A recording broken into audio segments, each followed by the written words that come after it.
Here we are for the InnerJoy Podcast. Welcome all. Let's get it started.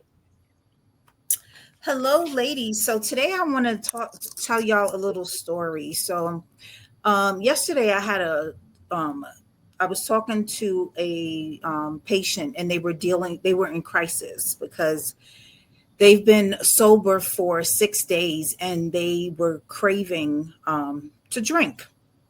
So, I started asking the patient some questions about, the cravings and stuff like that.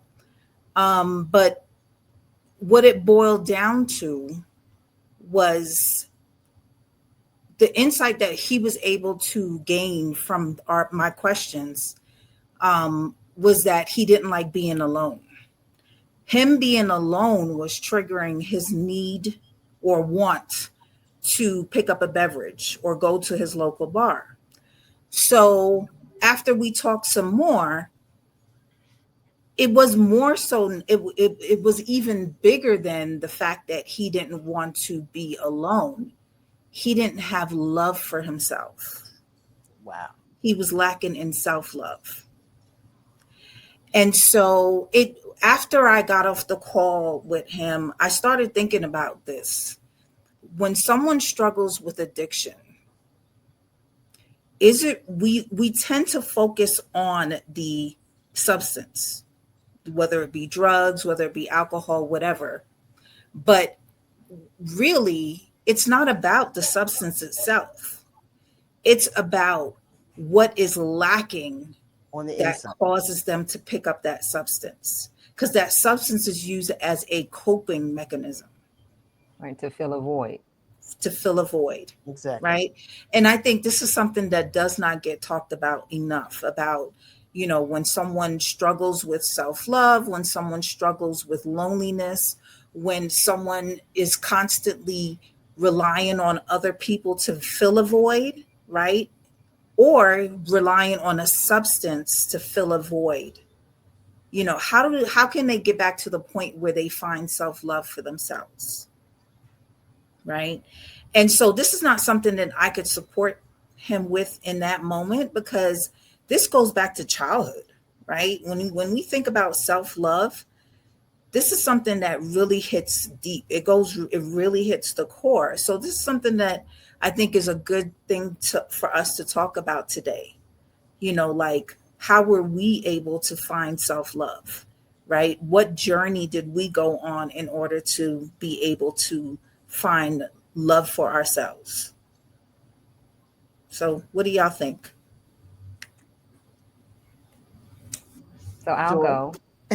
Um, the journey to self-love, I think that journey is never ending, because sometimes things may come into your life that you may question, that you may not agree with, and you're like, well, why am I allowing this to take place right now at this moment? What am I lacking? What Right. is it that I'm truly lacking at this moment? Um, I think those episodes occur often. I don't think that, they're going to stop sometimes. Right. I think we're testing ourselves to see how much we truly do love ourselves. Right.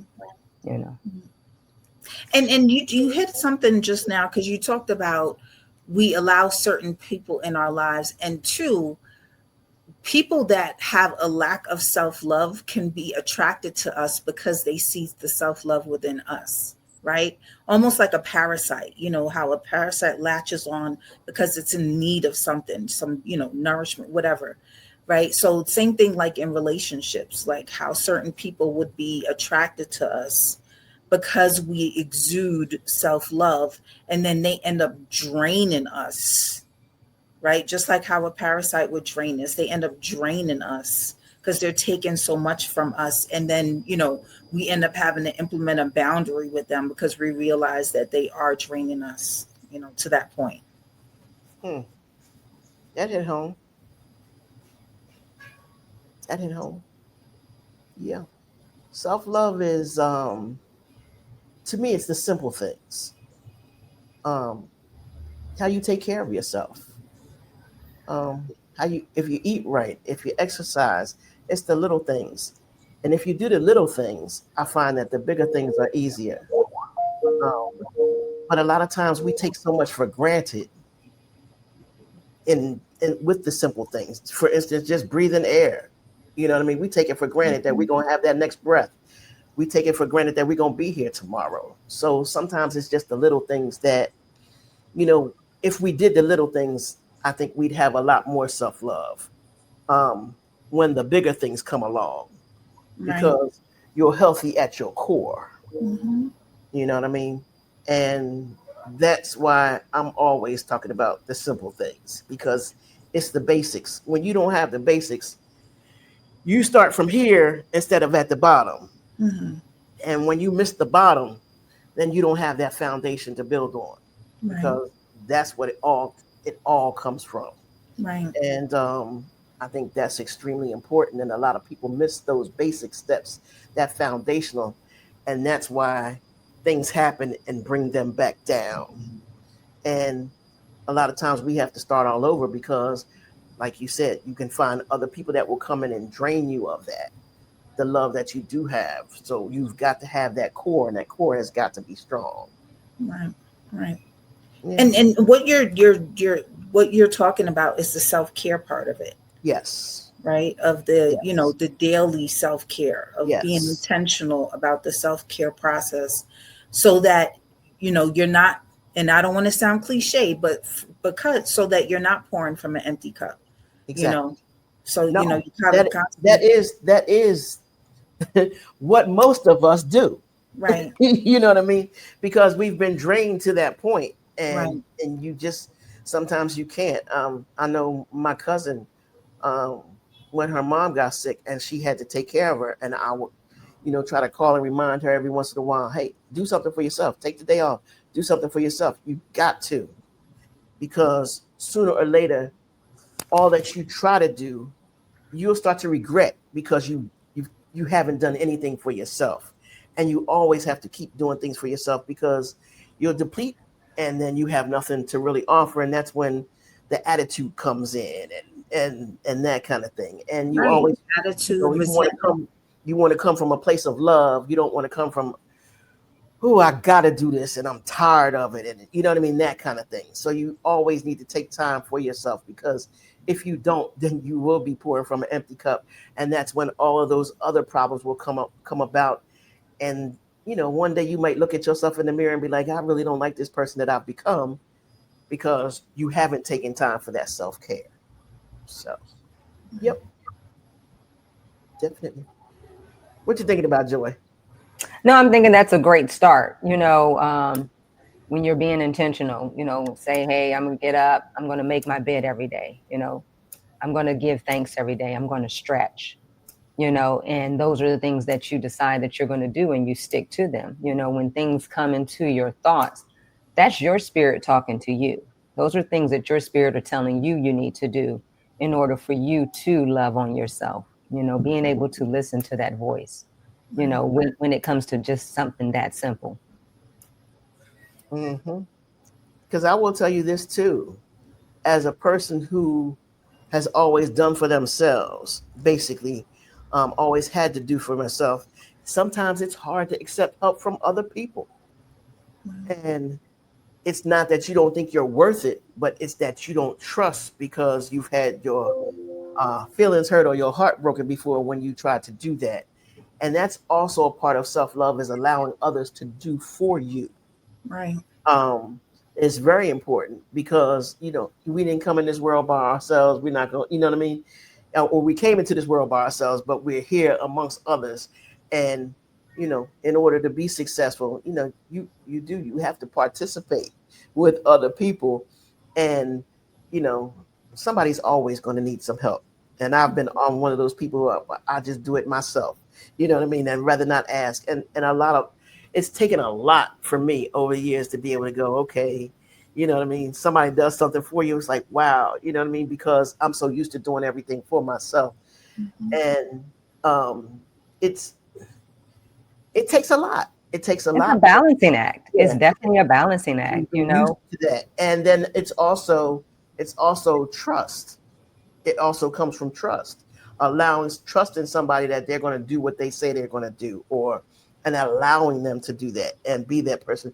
And also, if it doesn't work out, they tried. Don't bash Right. them. I think our expectations is they're going to do it like we do it. Mm-hmm. And I think that's where we get let down. The expectations that we had, no, that we need to expect that they're going to do it their way.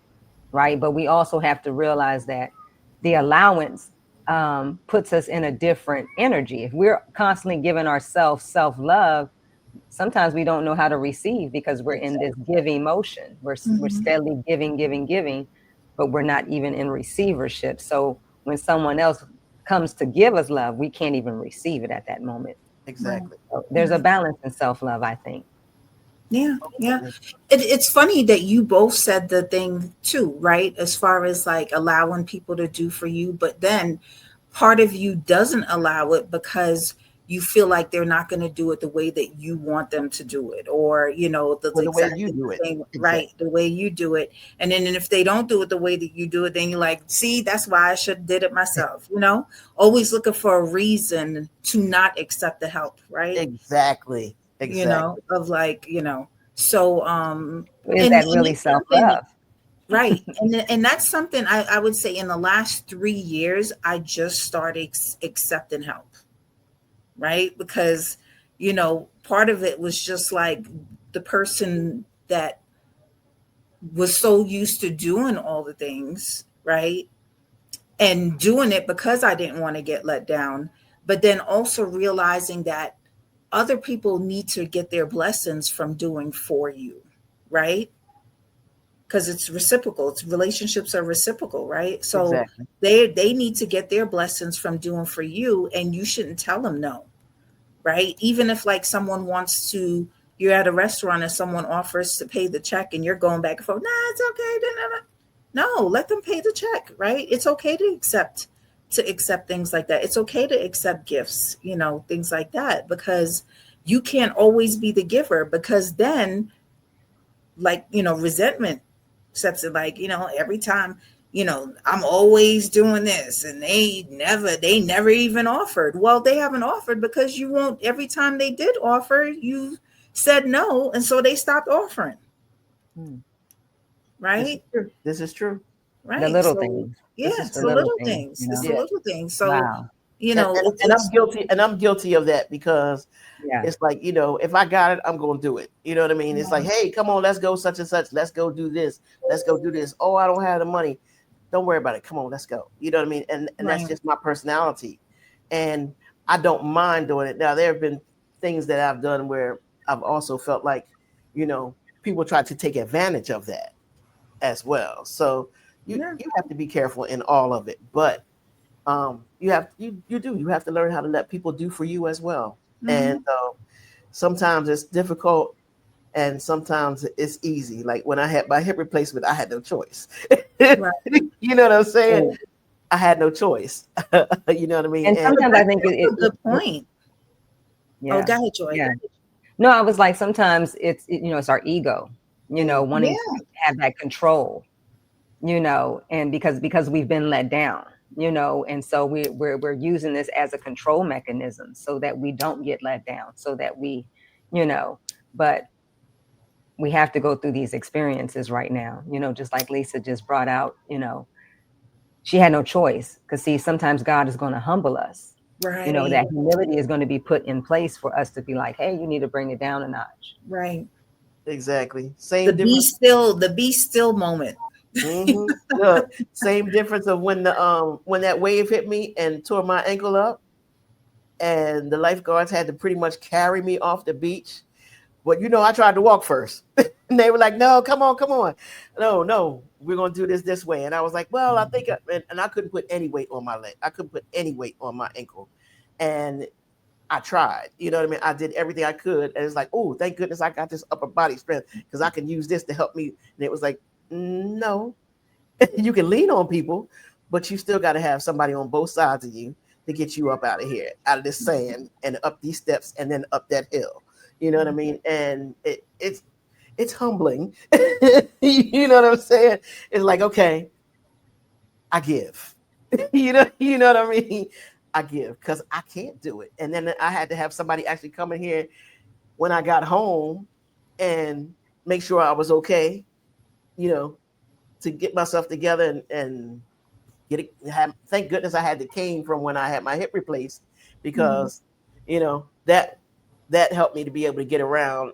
But it was a mess, and it takes a lot when you're used to doing everything for yourself. Definitely. So I want to ask you both a question. So we are of us women of a certain age. So do you think as you get older, the self-love becomes easier to achieve versus looking at yourself, the younger versions of yourself? Do you think as you get older, that self-love becomes easier to achieve? Or I will say yes. Because I would say just to me, it looks different. How you love on yourself in your younger years is very different than how you love on yourself That's now. the truth. That's the truth. We think, hey, I'm out.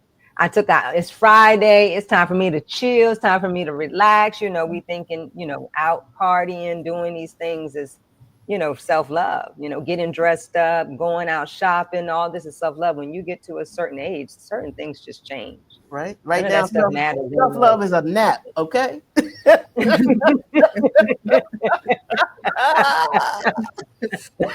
Self-love is a nap, and it's like, okay, I'm going to take one today. Okay. Yeah, self-love is go sit outside on the porch and get some sun. Hey. Yeah, self-love just looks different. I think it does. It's walking down to the beach, sticking my feet in the sand, just sitting on the side of the wall, not really doing a thing. And then when I'm finished, I go grab something to eat and walk on back home. That's a self-love day for me. Okay. I'm looking out into the ocean. I'm seeing infinity. I feel good. I get my fresh air, the seawater smell, my feet in the sand, grounded. That's it.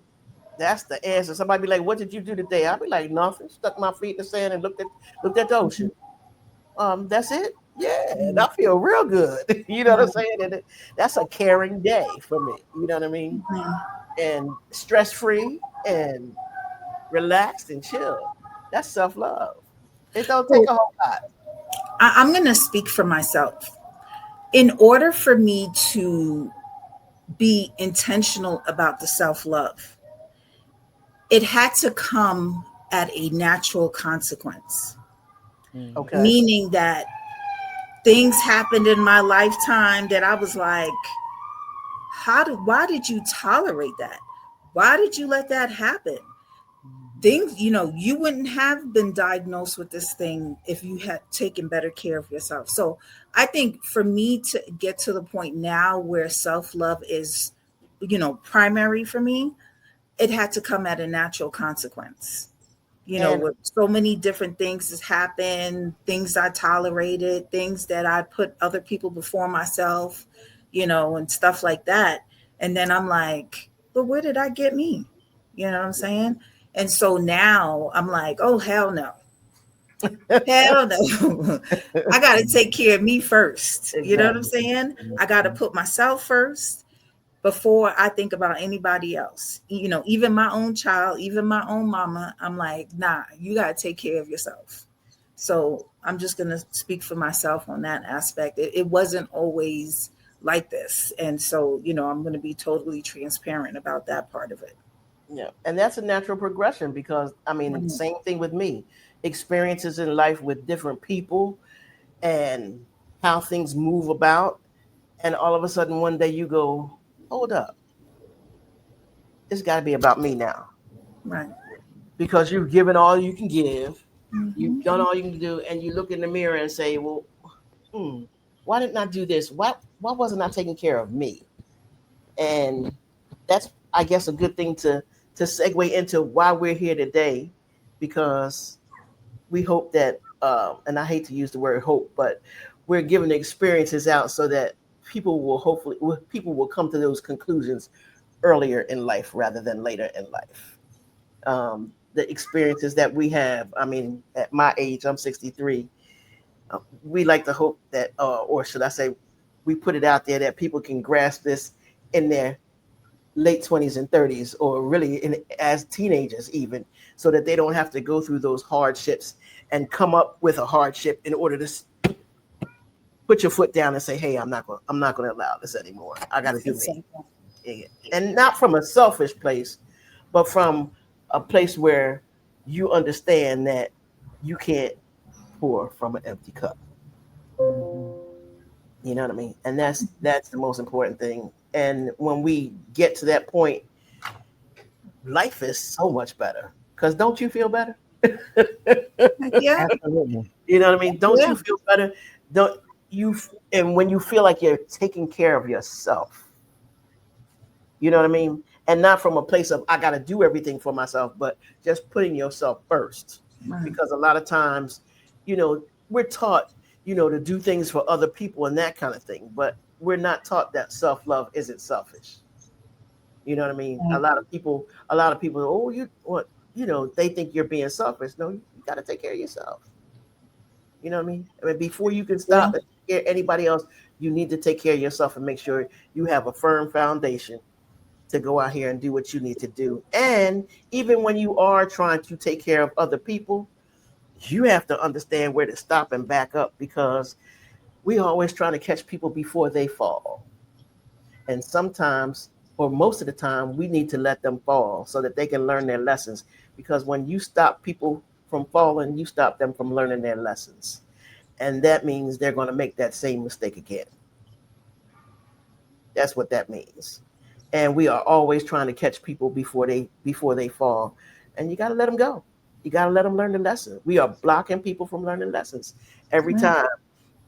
And, there are certain things, you're not going to let nobody starve. You're not going to let nobody be homeless to a certain extent, that kind of thing. But, we do. We are always jumping in, trying to help. And then it takes away from the things that we need to do for ourselves. And it stops that person from learning that lesson that they need to stop to learn, to move forward and to grow. Right. Yeah. Yep. Yeah, that's a good point, Lisa, because we make when you start to, try to prevent people from getting hurt or, whatever, you end up making their problem your problem. That energy transfers over to you because you interfered with it. You became that roadblock. You became that you got involved, and it's not to say that we shouldn't get involved in some form of fashion, because we all need support, right? Exactly. We all need support, but it's how we support, right? It's how we support each other. That's important. We don't want to. We don't want to be doing too much, too much that it pours into our cup, and it's making our cup disgusting. Right. Because you can support somebody with just listening. Exactly. Right. But you're not making their problem your problem. Exactly. You could support somebody by validating them without making their problem your problem. You can support somebody by helping them problem solve, right? But not making the problem your problem. Exactly. My motto now is, I'm only giving advice if asked. Exactly. Yeah. And I'm going to tell you something else. I am practicing not giving any advice. I just like to ask questions to make you think for yourself. Yeah, there you go. You know what I mean? I hear you. Those rhetorical questions are. Yeah. I don't want to give any advice anymore. I just want to ask you questions so that you can figure it out for yourself. Because I don't want you coming back saying Lisa said that I should do this or that. And if I talk to somebody, a lot of times I'll give them my experience, and you can take what you want from that. But I don't ever want to tell somebody what to do. Right. And honestly, that's the true friend. When you ask the right questions, you being a true friend and let them pontificate on their own. Exactly. But that's being a true friend. Because sometimes it's hard. Sometimes it's hard when you see them and you see them going down that path, and you say, "Ooh, I wouldn't do that if I was you." And the next thing you know, you're down that path and you've taken on that energy, and you got a headache in a half an hour. You know what I'm saying? You need to Yeah. stick your finger in the socket and recharge when you're done. You know what I Yeah. mean? So a lot of times, yes, just listen and ask questions Right. so that person can come to the conclusions on their own. It keeps you on the outside. It keeps your energy where it needs to be. Right. And also it stops that from, well, you said later on, well, you said that I should do such and such. You know what I'm saying? No, I didn't say anything. I Right. asked you what you should do, and I may have told you what I did, but I'm not telling you what to do with yours. That's a decision you have to make on your own and live with it. Right. Yes. And honestly, that's what a good therapist does. Yes. They just ask the right questions. That gentleman that I started off with, I just was asking him a whole bunch of questions and helped him process and come up with his own conclusions on his own. And he was blown. He was mind blown because he didn't realize, because other people he had talked to before were talking to him about addiction and going to AA meetings. That's not what he needed. Mm-hmm. I said, if I told him, I said, if they keep doing that with you, right, you're going to keep going days or months of sobriety, and then you're going to relapse because you're not addressing the core of the problem. Exactly. Right. It's just like giving you a pill for whatever. Right. Giving you a pill for diabetes. Giving you a pill for diabetes. It's not getting rid of the diabetes. It's just letting you continue to eat the way you're eating and it not affect you in a way that's killing you. It's just a mask. That's it. Or putting a Band-Aid on a wound. Exactly. Without addressing the wound. Exactly. 100%. Yeah. Yep. Yeah. Self-love sometimes is removing that mask and seeing the real. Exactly. Getting to the core of the issue. Exactly. Yes, absolutely. And that's where most people miss. Right. Because they are looking at all the fuzz instead of what's at the core. Exactly. Yeah. Exactly. Yeah. Definitely. What questions do we need to ask about that? Self-love. Well, I mean, a good question would be is like, what is a person's definition of self-love? Because that can be, just like the self-care part of it. Like I constantly have to educate people on what self-care is because they think it's going to the spa, getting a massage, getting their nails done and stuff. That's not self-care. That's pampering. You know what I'm saying? Like you said, self-care could be just taking a nap. Self-care could be just sitting on the couch in silence. Exactly. You know what I'm saying? But no one can tell you what your self-care looks like. You decide what your self-care looks like. Exactly. It's whatever's going to tap when that phone rings and you don't want to answer it and you don't. Right. You know what I mean? Right. It's the little simple things. And it's about understanding who you are, what you can handle, what you don't want to handle. Right. And even if you could handle it, you might not be in the mood to, and understanding the difference in the three, basically. Right. You know what I mean? And taking time out for you, regardless of what the situation is. Right. Definitely. And self-care can definitely be saying no. It's easy to say. And it's There's easy 50 ways you can say no without saying the word no. You take back your time. Right.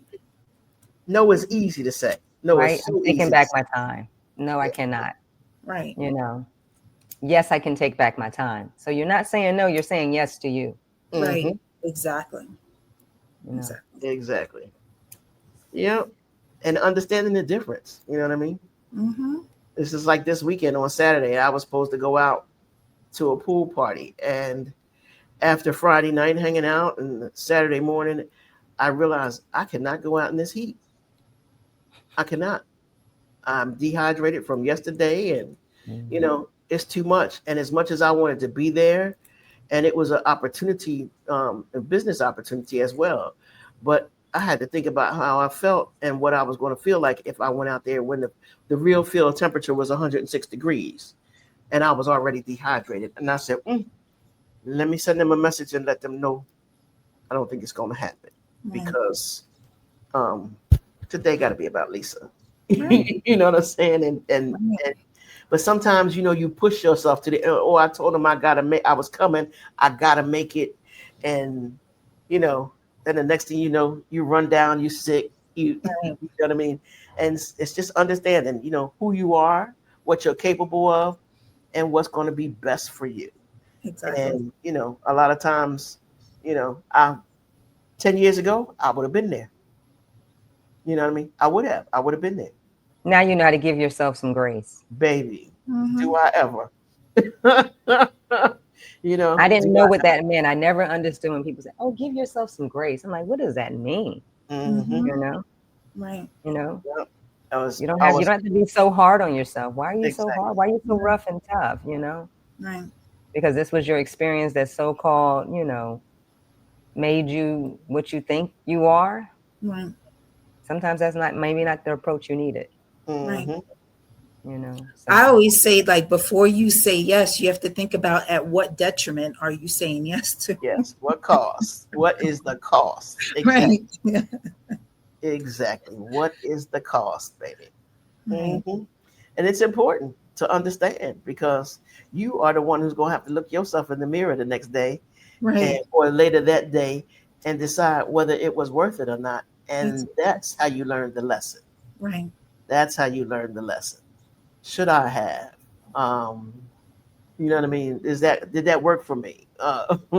Maybe I should not have done that. And the next Right. time, maybe I need to stop and take a deep breath before I say, yes, I'm going to do this or Right.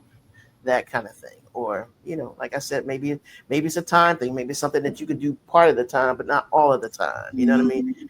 And you have to make that distinction and understand who you are and what you're capable of and the things that you are not that will put your body and your mind and your total well-being at risk Mhm. for being exhausted or just you say no. You got to love you.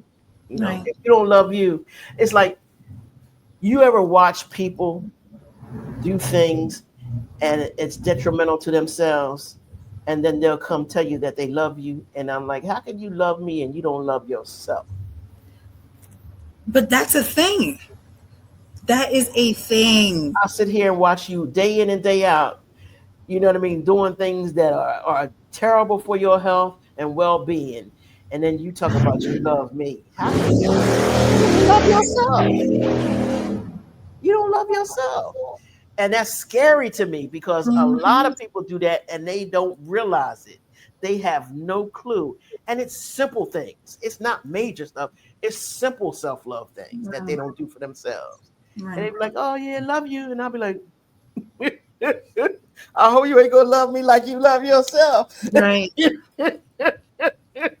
You know Right. what I'm saying? It's But like that's why that word gets thrown around too much, of that love and this, that, and love, the other. love, Because and look, you look at love and people's friends. behaviors and actions, and you're like, what? Love and friend are one of the most overly used, two of the most overly used words I've Right. ever heard family. in my life. Yeah, family too. Well, family is overused because people don't understand the difference between family and relatives. Because my situation, you guys shared your stories that's going on, because it must be some heavy stuff going on right now, with us really trying to show ourselves self-love. I know a family member came to me and, hey, I need you to move my stuff. Mm. Well, you need my daughter to move your stuff, which entails me watching her children in order for her to do that. We're 2 months into this whole move. We're just now hearing back from you, but we're supposed to stop what we're doing and Mm. jump on what you need from us, But at one point in time, you had somebody else taking care of it. You wanted to trust someone else. It didn't get done. Now you're back calling us, Right. people that's going to get it done, But from a self-love perspective, I had to check them. I had to tell them how I felt about it. Like, I'm going to help you this time. We're going to help you, because that's what family does. But family also communicates and lets family know that, hey, this won't happen again. Right. I won't do it again. And this is the reason why I won't be doing it again, because you didn't care about how you left things. You didn't care about who was going to have to clean up the mess, but you want all these things, right? You should have took them along with you. So now you have to risk whether or not I feel these things are valuable.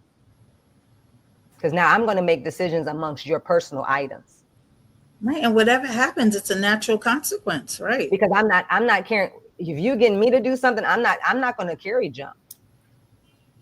I'm not carrying old stuff. I'm not carrying old energy.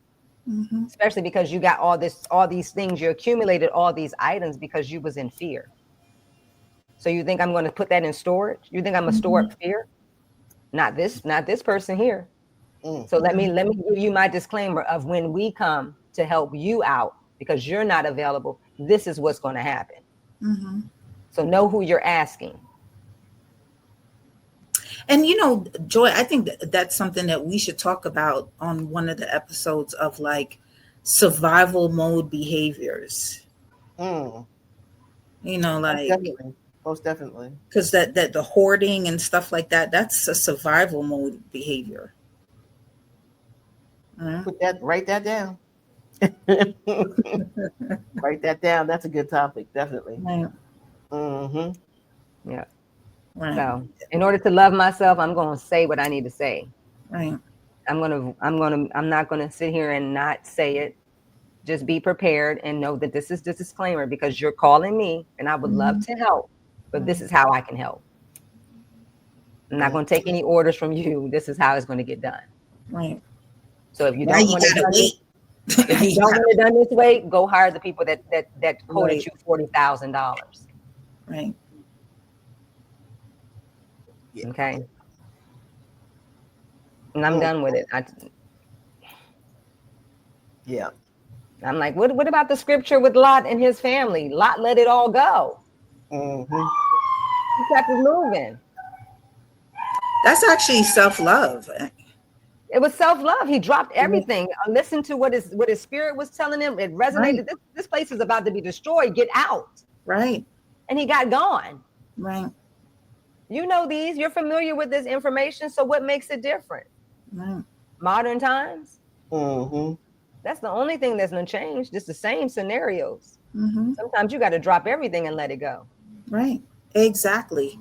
Because, that whole idea of like letting go, like decluttering and stuff like that, right? Because things carry energy and things carry like negative energy too, right? So part of your self-love for yourself is just letting things go, things that no longer have any value that you're trying to give value to, Yeah. And while we're talking about that, Joy, you said family. That's another topic we need to discuss. Is the difference between family and relatives. Right. Because people don't understand the difference. And I think that's an important thing to do that ties into the self-love as well. Because we consider people who are blood related to us family, and they are not family, they are relatives. You form a family when you marry, when you invite people into your life. That's family. You make the decisions. Yes. Right. The other people are your blood. You don't have a choice in your blood, in your relatives. You have a choice in your family. Mm-hmm. And people need to understand the difference in that because they get caught up in, well, I got to help them because they're family. No, they're your relatives. And right. I think what makes a person family is bond. Correct. Correct. Yep. Right. And you don't have a bond with every relative. Wait a minute, look, and I can give my relatives, I don't even know them. and I can use I'm around them, I feel awkward, like I don't even know you. Listen, and I can use us as an example. Joy and I, we are not blood. We are chosen family. You know what I mean? So that's bond. Y'all got a bond. You know what I mean? We are chosen family. Yeah. There is no blood. You know what I mean? Sure? I think y'all look alike. No. My aunt was her father's sort of stepmother. You know what I'm saying? There is no blood. You know what I mean? But they family. You know what I mean? We chose that. Mm-hmm. And we lost touch for a lot of years because I was around them when they were little kids. And, you know, I hunted them down. You know, because family's gonna find each other. Exactly, always. Even in the wild. Mm-hmm. Even in the wild. Yep. And it is. It's people don't understand the difference. You know what I mean? And I've got plenty of family that I'm not close to. You know what I mean? And you know, it's a choice. It's a choice. Family is a choice. Family and friends. Family and friends. Two most overused words. Right. Or misplaced, misused words. How about that? Misused words. Is it okay if I segue? Go ahead. Well, today you got a taste of what it is to be a part of the InnerJoy Podcast community. So I hope you enjoyed, and I hope that you join us on Thursday, October 9th, when we launch live in full effect. All right, on YouTube. I'm not sure about Instagram at this point. There's some technicalities that we have to look at, but we're going to be on YouTube for sure. All right now. All right. What we got? All right. Hold on. Let's get some background music for the go.